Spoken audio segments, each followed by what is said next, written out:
인간은 누구나 주목의 대상이 되기를 원합니다. 그래서 나름대로의 독특한 의상과 머리 스타일을 가지고 거리를 활보하면서 나름대로의 주목의 대상이 되기를 원하는 것, 이것은 누구나 인간 본연의 심리 상태일 것입니다. 요즘 우리 주변에서 가장 많이 쓰이는 단어는 아무래도 IMF라고 하는 단어일 것입니다. 어딜 가나 우리 귀에 들리는 단어는 IMF 시대의 옷, IMF 시대에 맞는 구두, IMF 시대에 맞는 전략형 가전제품 등 이러한 이야기들을 많이 듣게 됩니다. 이뿐만 아닙니다. IMF형의 새로운 색상의 색깔이 유행될 것이라고 합니다. 그건 다름이 아니라 회색이라고 하는 겁니다. IMF 시대를 맞이하여 회색의 색깔이 유행될 것이다.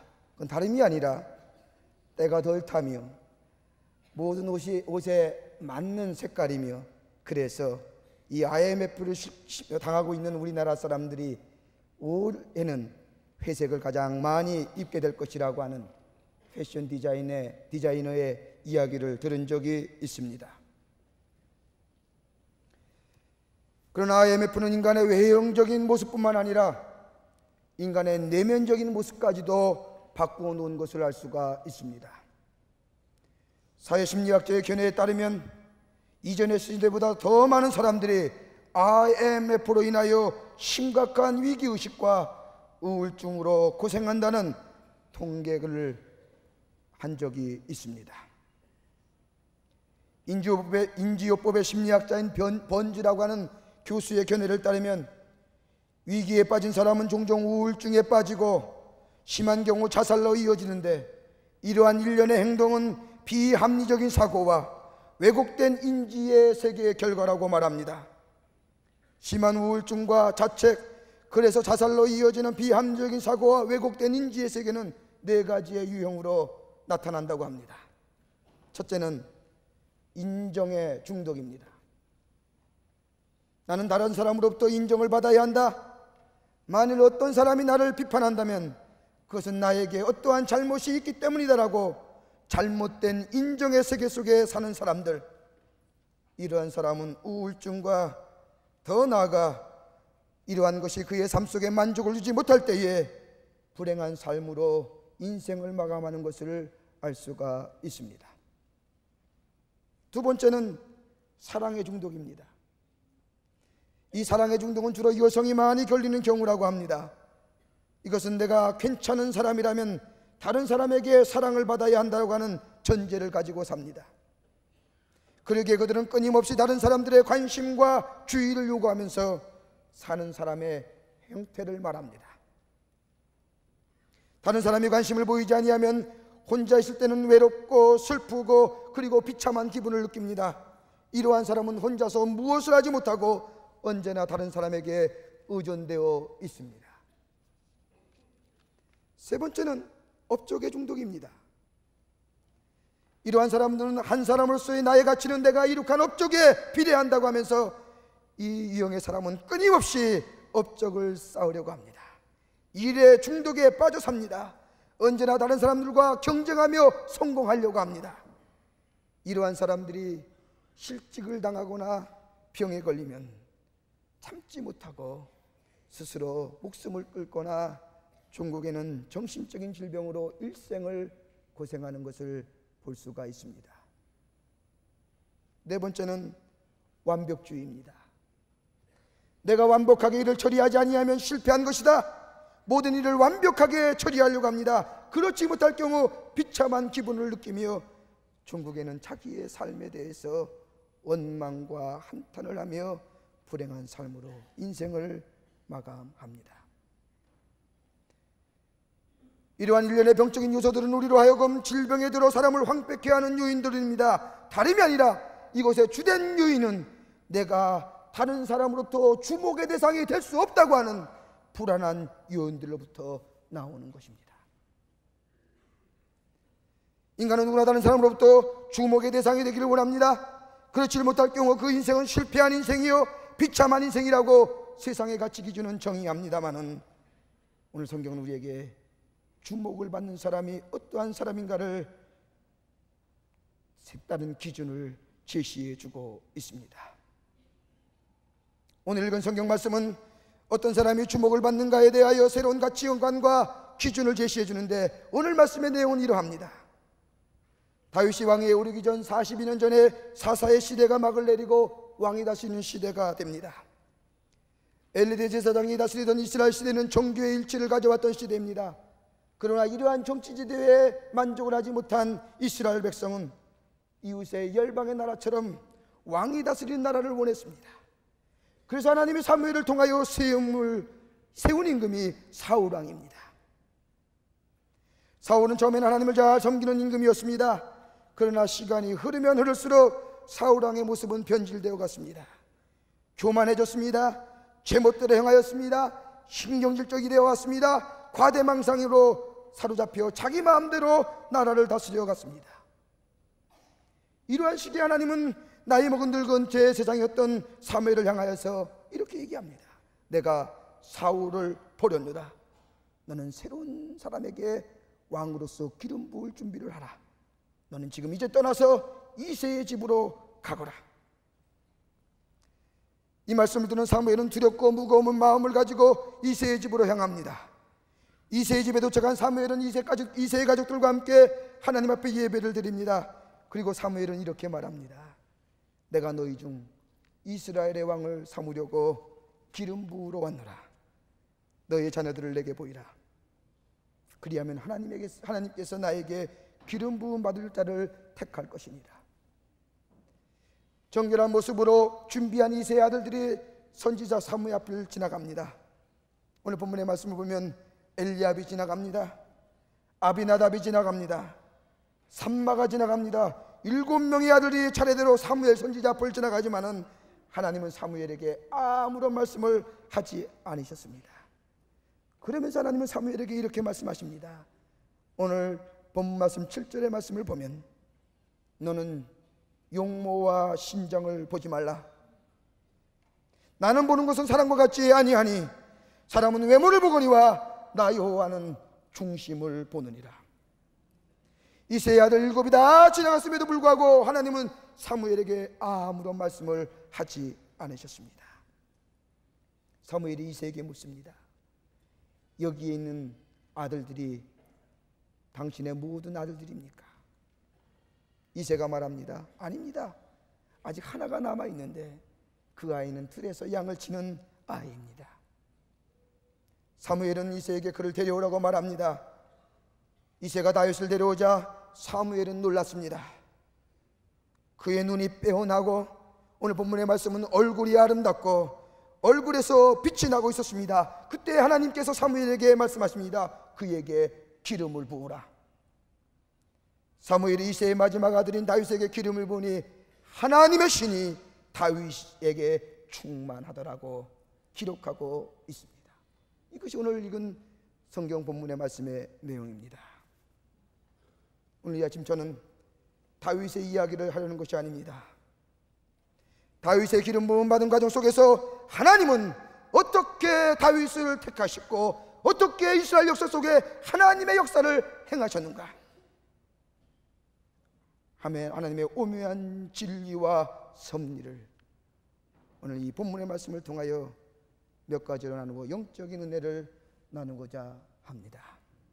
첫째로, 사람은 두려워하며 택하였으나 하나님은 예비하신다고 하는 사실입니다.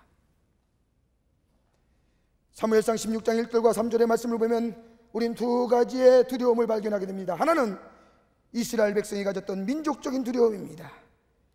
모든 사람의 관심이 대상이 되었던 사울왕, 겸손하고 하나님 중심으로 살던 사울의 모습은 점차로 변색되어 갔고 퇴색되어 갔고 그의 지도력은 이기적이며 빈약해져 갔고 그리고 불안정해져 갔습니다. 이러한 지도력 아래 있던 이스라엘 민족은 불안했습니다. 장차 우리의 민족이 어떻게 될 것인가? 아니, 사울왕이 왜 저렇게 될 것인가?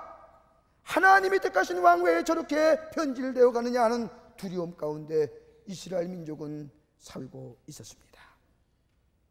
또 하나의 두려움은 선지자 사무엘이 가졌던 개인적인 두려움입니다. 하나님은 사무엘에게 이렇게 말씀하십니다. 내가 사울을 위하여 언제까지 슬퍼하려느냐 하면서 사울의 후계자를 위하여 기름을 부을 준비를 하라고 지시하십니다. 그러나 사무엘은 하나님께서 왕위를 이룰 새로운 인물을 선택하라는 말씀에 그런 두려움과 번민에 빠졌습니다. 만약 사울왕이 이 사실을 알게 된다고 한다면 내가 사울왕을 위하여 헌신하지 아니하고 축복하지 아니하고 새로운 임금을 세우려고 기름 부을 준비를 한다고 한다면 얼마나 사울왕이 나를 죽이려 할 것인가. 우리는 종종 우리들의 삶을 살아가면서 오늘 사무엘이 겪었던 두려움과 이스라엘 민족이 겪었던 두려움 속에 살고 있지는 않습니까? 그러나 성경에게 수많은 역사의 인물을 통하여 가르쳐주는 분명한 한 가지 사실은 사람의 두려움 가운데 있다 할지라도 준비하시고 예비하시는 하나님의 귀한 은혜를 성경은 우리에게 가르쳐주고 계십니다. 창세기 22장에 보면 믿음의 조상인 아브라함은 하나님의 명령을 따라 그의 아들 이삭을 하나님의 제물로 드리라는 말씀을 듣고 그의 아들 이삭과 함께 모리아 산으로 향합니다. 그의 마음속에는 말하는 두려움과 번민과 고통 속에 말없이 모리아 산을 향합니다. 그의 마음속에 아마도 이런 생각이 들었을 겁니다. 하나님께서 말씀하시기를 하늘의 별과 같이 바닷가의 모래와 같이 축복해 주신다고 할 때는 언제이고 하나밖에 없는 아들, 그것도 100세에 얻은 아들, 이 아들을 하나님께 드리라고요? 그러나 그는 그런 마음속에 한 곳의 마음속에 그런 생각을 가졌지만은 그러나 말없이 모리아 산으로 향합니다. 제단을 쌓고 나서 하나밖에 없는 아들 이삭을 번제물로 드리는 순간에 하늘에서 하나님의 음성이 들려왔습니다.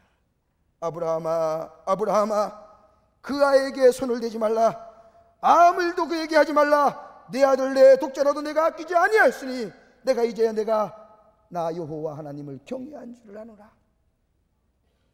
그러면서 하나님은 이삭 대신에 수양 한 마리를 예비해 두시며 수양을 통하여 나에게 제사를 드리라고 아브라함에게 지시하십니다.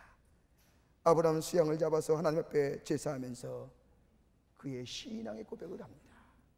여호와 이래, 하나님이 나를 위하여 좋은 것을 예비해 두셨구나. 아브라함은 두려움과 번민과 고통 가운데, 말할 수 없는 번민과 어려움 가운데 아들 이삭을 제사로 드리려고 모리아 산을 향하지만은 두려움이 변하여 걱정과 근심이 변하여 예비해 두신 하나님의 축복, 여호와 이레의 하나님의 역사를 체험하게 된 것을 알 수가 있습니다. 두려움과 걱정과 번민으로 가득 차 그러나 믿음을 가지고 하나님이 나의 삶 속에 좋은 것을 예비해 주실 거다. 내가 좀 두렵지만은 그러나 좋은 것을 예비해 주신 하나님, 그 하나님을 믿는 믿음으로 나아가는 자는 바로 여호와 이레의 하나님의 축복의 역사를 경험하게 되는 줄 믿습니다. 신앙이라는 것은 두려움만 보는 것이 아닙니다. 신앙은 생명을 바라보는 것입니다. 두려움 속에 머물러 있는 것이 아니라 두려움 저편에 예비하시고 계신 하나님의 손길, 자비하신 하나님의 손길을 바라보는 것이 바로 기독교의 신앙이요, 바로 믿음인 것입니다. 비록 인간이 선택했다 할지라도 믿음의 눈을 가지고 하나님의 예비하심을 보는 것, 그것을 막 믿고 나아가는 신앙, 이런 자가 주목받는 삶이요, 변화되는 삶이요, 하나님의 축복을 받는 복된 삶이 되게 되는 줄 믿습니다. 그러기에 다윗은 이렇게 외칩니다. 내가 비록 사망의 음침한 골짜기로 다닐지라도, 다시 말하여 두려움과 걱정과 말할 수 없는 연욕 가운데 있다 할지라도, 혹시 내가 선택한 일이 잘못된다 할지라도, 그럼에도 불구하고 내게 두려워하지 않는 것은 하나님, 우리의 아버지 하나님이 되시는 그 하나님이 좋은 곳으로 예비해 두셨기에 나는 두려워 아니하노라. 엘리야는 어떠합니까? 두려움과 걱정을 가지고 갈멜산을 올라갔지만은 예비하신 하나님을 만났습니다. 사르밧 갑은 어떠합니까? 두려움과 걱정과 염려 가운데 믿음을 가지고 자기의 가진 것을 드리게 될 때에 예비해 두신 하나님의 축복을 경험했습니다. 우리는 지금 말할 수 없는 두려움 가운데 삽니다. 앞으로 우리는 어떻게 될 것인가? 이 IMF 시대는 언제 끝날 것인가? 노사의 분쟁이 언제 끝날 것인가? 우리는 겉으로 웃지만 우리의 마음속에, 우리 한 구석에는 두려움과 걱정과 번민 가운데 있지만은, 그러나 분명히 우리는 믿을진대 좋은 곳을 예비해 두신 하나님에 대한 여호와 이레의 믿음을 가지고 사는 자, 하나님의 축복을 받는 귀한 심령이 되게 되는 줄 믿습니다. 그러기에 사도 바울은 로마서 8장 28절에 누가 우리를 그리스도의 사랑에서 끊으리요? 환난이나 곤고나 적신이나 두려움이라. 그 어느 누구도 우리 주 예수 그리스도의 사랑에서 끊을 수 없느니라. 예비해 두신 하나님의 그 사랑, 우리를 위하여 좋은 곳으로 준비해 주시고 계시는 하나님에 대한 믿음, 그 믿음을 가지고 나아가는 자는 바로 그 삶이 주목받는 자요, 변화되는 삶이요, 하나님의 축복을 경험하는 복된 삶이 되게 되는 줄 믿습니다. 두 번째로, 사람은 선택하지만 하나님은 바로 잡으신다고 하는 겁니다. 오늘 본문의 말씀을 보면 사무엘은 이스라엘의 다음의 왕으로 기름 부으려고 베들레헴에 갔습니다. 통치에 관심을 가진 이스라엘 백성은 노 선지자인 사무엘이 작은 마을인 베들레헴에 찾아온 것에 대해서 관심이 많았습니다. 사무엘은 베들레헴에 있는 사람들에게 내가 너에게 평강을 위하여 찾아왔노라 확인시킨 후에 이새의 가족들과 함께 하나님 앞에 예배를 드립니다. 그리고 사무엘은 이새의 가족들에게 내가 온 이유를 설명하며 이새의 아들들을 보기를 원한다고 말했습니다. 사무엘은 이새의 첫 번째 아들인 엘리압을 보았을 때에 사무엘의 마음에 움직임이 왔습니다. 아, 하나님이 기름 부으실 자가 여기 있구나 라고 생각을 했습니다. 그러나 하나님은 사무엘에게 아무런 말씀을 하지 않으셨습니다. 그러면서 하나님은 사무엘에게 말합니다. 오늘 7절 말씀에 사무엘아, 너 그의 용모와 신장을 보지 마. 내가 이미 그를 버렸노라. 나의 보는 것은 너와 같지 아니해. 나는 사람은 외모를 보고 너는 외모를 보지만은 나는 그 마음의 중심을 봐. 계속되는 이새의 아들들의 행렬에 하나님은 아무런 관심을 보이지 않으셨습니다.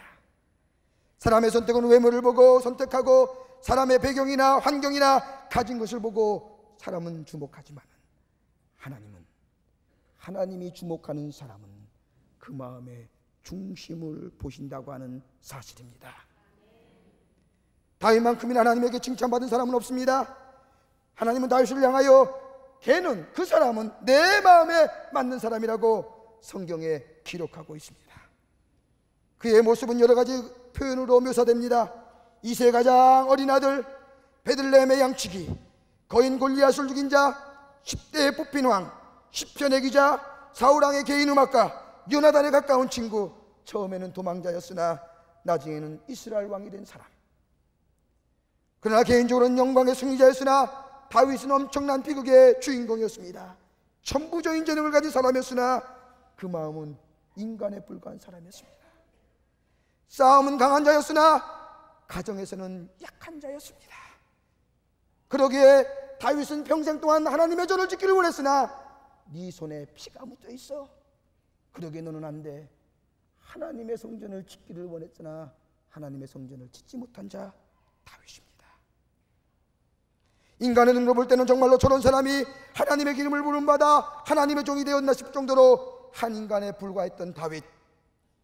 그러나 그에게는 남이 모르는, 다른 사람이 주목하지 않았던 요인이었습니다. 요인이 있었습니다. 그것은 다윗은 영적인 사람이었습니다. 하나님 중심으로 살려는 사람이었습니다. 하나님의 말씀대로 살려는 사람이었습니다. 13장 14절의 말씀을 보면 다윗은 하나님이 원하시는 바와 온전한 조화를 이루었다고 다윗을 묘사하고 있습니다. 영적인 사람이었습니다. 다윗은 또한 겸손한 사람이었습니다. 늘 하나님 앞에 겸손한 사람이었습니다. 그는 절대로 하나님보다 높아지려고 하지 않았습니다. 늘 주의 앞에 부복하는 겸손한 자의 삶을 살았습니다. 다윗은 또한 성실한 사람이었습니다. 자기의 주어진 양, 보잘것없고 고독하고 미천한 거지만 그러나 성실로 최선의 삶을 다했던 것이 다윗입니다. 그러기에 성경은 그의 성격을 묘사하기를 그는 온전하고 건전하며 순전하고 착실하며 인격이 손상되지 않은 자가 다윗이라고 기록하고 있습니다. 이스라엘 왕이 되기 전에 그는 늘 고독한 사람이었습니다. 양을 쳐는 비천한 사람이었습니다. 그는 단조로움과 일상성에서 벗어나지 못했습니다만 그러나 그의 마음속에는 하나님을 향하는 마음이 있었습니다. 겸손한 마음이 있었습니다. 늘 자기 생활 속에 충실하려고 하는 마음이 있었습니다. 그런 자를 하나님은 주목하여서 기름 부어 이스라엘 민족의 왕으로 삼으시고 그에게 하나님의 축복을 넘치도록 허락해 준 것을 알 수가 있습니다. 오늘 주목받는 자는 어떤 자냐? 영적인 사람이 주목을 받습니다. 겸손한 자가 주목을 받습니다. 자기의 생활에 성실한 자가 주목을 받습니다. 미국의 하버드 대학의 신학부 교수였던 헨리 뉴엔 박사가 갑자기 교수의 직을 사임하고 정신박약자 수용수술에 들어가 여러 가지 허드렛 일을 하는 데이브 레이크라고 하는 복지원의 직원으로 들어가 10여 년 전에 큰 신학계에 큰 화제가 된 적이 있습니다. 세계적으로 가장 인정 많은 신학자였습니다. 존경받던 사람이었습니다. 제가 미국에 공부할 때에 저희 학교에 와서 강의를 하는데 참으로 존경이 갈 만한 사람이었습니다. 영적인 영성 훈련의 대가입니다. 그의 저서만 해도 20여 권이 달하는데 모두가 다 베스트셀러입니다. 높은 보수와 명예를 보장하는 하버드 대학의 교수직을 버리고 정신박약자 시설에 들어가 청박아들의 용변을 치우고 목욕을 시키며 식사를 돕고 그들의 행동 교정을 도와주는 등 그들과 함께 생활을 합니다. 사람들이 묻습니다. 헨리 뉴엔 박사님, 왜 그렇게 하십니까? 수많은 질문을 받았습니다. 그러나 그는 대답을 하지 않았습니다. 그는 몇 개월이 지난 후에 예수의 이름으로 오라고 하는 책을 써서 수많은 사람들의 질문에 대답을 합니다. 헨리 뉴엔 박사는 그 책에서 말하기를 그동안 나는 올라가는 길만을 택했습니다. 어렸을 때 공부를 잘해서 천재 신동이라는 이야기를 들었습니다. 하버드 대학의 교수직에도 올랐습니다. 내 책은 베스트셀러가 되어서 수많은 사람들이 내 책을 읽을 때마다 감명을 받습니다. 나는 지금까지 오직 성공이라고 하는 오르막길만을 향하여 내 다름질 왔습니다. 그런데 어느 날 나는 정신박약인 아담을 만났습니다. 그 아담을 만났을 때에 그들과 함께 고통을 나누는 내리막길을 통하여서 나는 예수를 바로 알 수 있다고 하는 사실을 깨달았습니다. 오르막길에는 예수가 보이지 않습니다. 오르막길에는 아무리 올라가도 예수는 보이지 않고 나만이 보입니다. 그러나 내가 내리막길에 들어서니 나는 안 보이고 예수만 보입니다. 라고 그의 책에서 고백을 했다고 합니다. 하나님을 진정으로 섬기는 자가 하나님의 주목을 받습니다. 겸손한 자가 하나님의 축복을 받습니다. 그리고 자신의 삶에 충실한 사람이 하나님의 주목을 받습니다. 그러기에 사도 바울은 빌립보서 2장에 우리에게 말합니다. 너희 안에 이 마음을 품으라. 곧 그리스도 예수의 마음이니 그러나 근본 하나님의 본체시나 하나님과 동등됨을 취할 것으로 여기지 아니하시고 오히려 자기를 비어 종의 형체를 갖춰 사람들과 되셨고 사람으로의 모양으로 나타나셨으며 자기를 낮추시고 죽기까지 복종하셨으니 곧 십자가에 죽으십니다. 너희는 이 마음을 품으라. 너희는 이 마음을 배우라. 그리스도의 제자가 된다는 것은 우리의 스승이신 예수를 닮아가는 겁니다. 하나님의 중심으로 섬기는 자가 됩시다. 겸손한 자가 되십시다. 우리의 삶, 하나님이 주신 우리의 삶의 터전에서 성실하게 살아가는 자가 하나님의 주목을 받습니다. 축복을 받습니다. 변화된 삶을 살아가게 됩니다. 이것이 오늘 우리에게 주는 교훈의 말씀입니다. 끝으로 사람은 잊어버리지만은 하나님은 기억하신다고 하는 사실입니다. 오늘 11절 이하의 말씀을 보면 다른 이새의 7 아들이 다 사무엘 앞을 지나갔지만은 하나님의 응답이 없었습니다. 사무엘은 이새에게 묻습니다. 다른 아들은 없습니까? 그때 이새는 얘기합니다. 한 아들이 있긴 있지만 그는 지금 들에서 양을 치고 있습니다. 사무엘이 이새에게 말합니다. 그를 데려오십시오. 그를 본 사무엘 선지자는 놀랐습니다. 그의 얼굴에는 광채가 났습니다. 그의 피부와 얼굴 머리색은 붉고 아름다운 눈, 그리고 빼어난 얼굴. 사무엘은 오랫동안 기다렸던 하나님의 음성을 듣게 되었습니다. 그에게 기름을 부어라.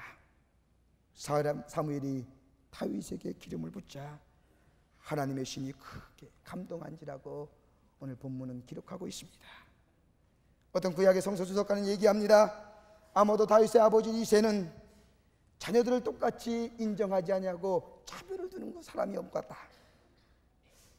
또 어떤 주석가는 이렇게 얘기합니다. 다윗의 아버지 이새는 형제들 간의 사랑이라든지 상호 존경을 가르치지 아니했던 것 같다.